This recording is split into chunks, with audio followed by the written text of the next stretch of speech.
percaya rumah boleh bernafas. Sampailah malam pertama aku tidur dalam bilik hujung sekali. Bilik yang pemilik rumah sewa tu kata kosong sejak 2 tahun lepas. Bila aku tanya kenapa, dia cuma senyum. Kemudian pandang ke arah pintu bilik tu agak lama. "Sewa murah kalau awak ambil bilik tu," katanya sambil tersenyum. Aku perlukan tempat tinggal. Akhirnya aku ambil juga. Rumah sewa tu terletak di lorong dalam kampung pinggir bandar. Papan lama, cat dinding sudah pudar. Lantai kayu yang berbunyi bila dilangkah.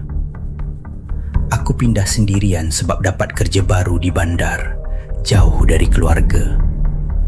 Barang aku sedikit saja. Beg besar, tilam nipis, lampu meja. Bilik hujung sekali tu memang lain sedikit daripada yang lain. Pintu dia lebih tebal. Tingkap berkunci dari dalam, tapi selak kuncinya sudah berkarat. Aku buka bilik. Ada bau lembab bercampur bau ubat menyengat hidungku. Macam hospital lama. Tapi aku penat. Tak nak fikir yang bukan-bukan. Aku letak tilam, pasang lampu meja dan aku cuba lelapkan mata. Malam pertama, senyap. Terlalu senyap. Aku boleh dengar bunyi angin luar, bunyi kipas siling tua berderit perlahan dan bunyi lain. Bunyi macam orang tarik nafas dalam-dalam, perlahan, berirama di corong telingaku. Aku fikir aku paranoid. Aku pejam mata, paksa diri tidur. Malam kedua, aku tersedar pukul 3 pagi. Bukan sebab mimpi, tapi sebab bilik tu rasa penuh. Macam ada orang berdiri di tepi tilam aku. Aku buka mata perlahan. Gelap. Tapi aku nampak sosok bayang-bayang di dinding. Bayang yang tegak, tak bergerak, walaupun kipas siling berputar. Aku cuba gerakkan badan. Tak boleh. Bukan sebab takut, tapi sebab badan aku rasa berat.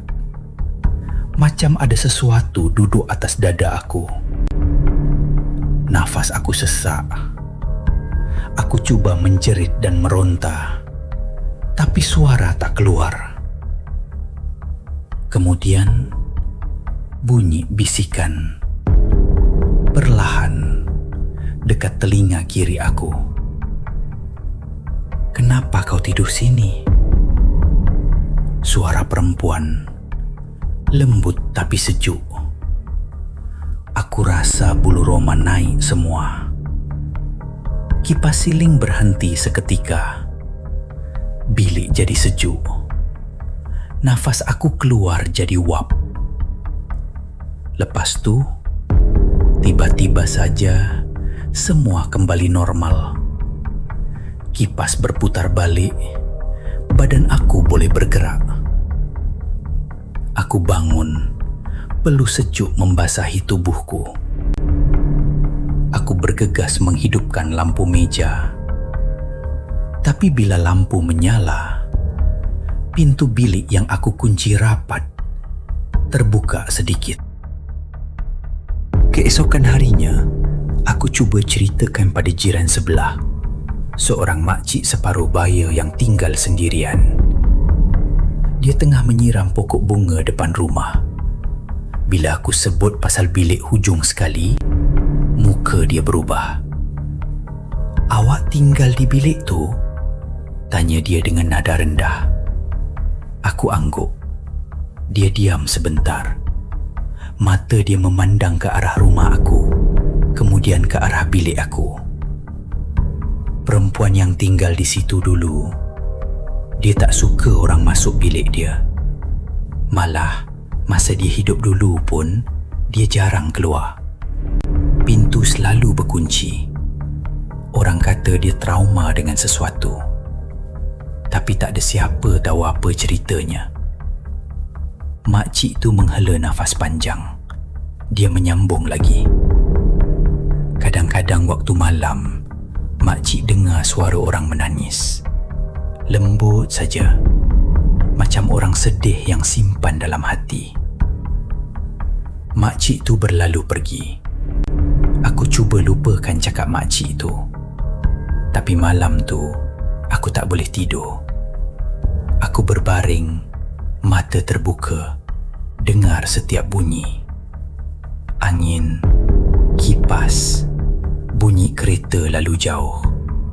Semua bunyi itu biasa bagi aku. Tapi pukul 1 pagi, aku dengar bunyi lain. Bunyi langkah kaki. Perlahan, berat, datang dari luar bilik. Macam orang berjalan di koridor. Tapi rumah ini cuma ada aku saja malam tu. Pemilik rumah tinggal di rumah lain. Langkah itu makin dekat. Berhenti depan pintu bilik aku. Aku bangun perlahan. Jantung berdegup kencang. Lampu aku pasang. Aku pandang celah bawah pintu. Nampak bayang. Bayang kaki, 2 kaki, berdiri diam. Aku tunggu. 1 minit, 2 minit. Bayang tu tak bergerak. Kemudian aku dengar bunyi lain. Bunyi menggaru kuku pada kayu. Perlahan, macam ada orang cuba masuk, tapi tak mahu buat bising. Aku sudah tak tahan. Aku jerit, "Siapa tu?" Bunyi tu berhenti. Bayang tu hilang. Tapi pintu bilik aku perlahan-lahan terbuka sendiri. Sedikit demi sedikit. Aku nampak koridor gelap di luar. Kosong. Tapi bila aku mahu tutup pintu balik, aku nampak sesuatu di dinding koridor. Cala. Cala panjang. Baru, macam orang garu dengan kuku. Dan cala tu berhenti betul-betul depan pintu bilik aku. Malam ketiga, aku sengaja tidur lewat. Aku duduk bersandar di dinding, lampu, aku pasang terang, telefon di tangan. Aku mahu buktikan aku tak gila. Pukul 3 pagi, bunyi pintu bilik perlahan-lahan terbuka lagi. Kali ini aku nampak. Tak ada orang. Tapi pintu bergerak sendiri. Perlahan, macam ada tangan tolak dari luar.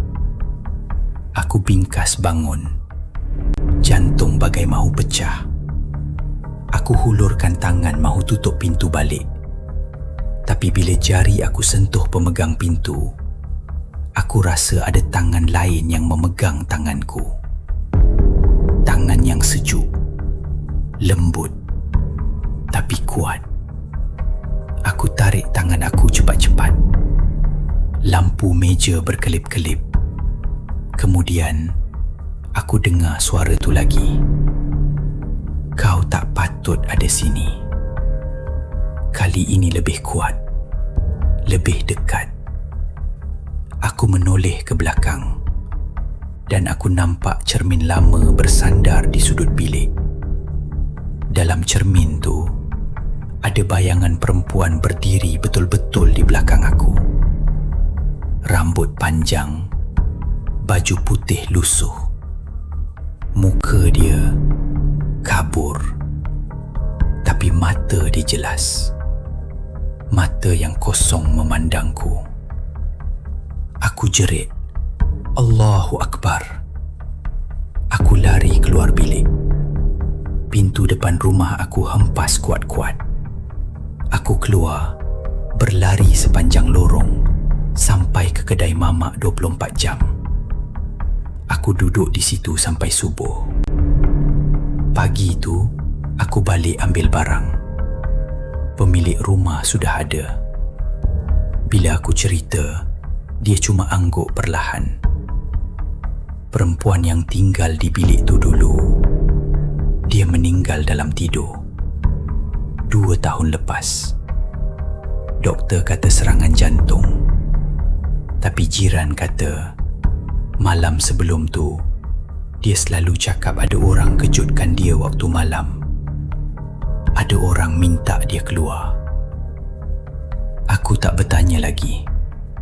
Aku angkat barang aku. Aku pindah hari tu juga.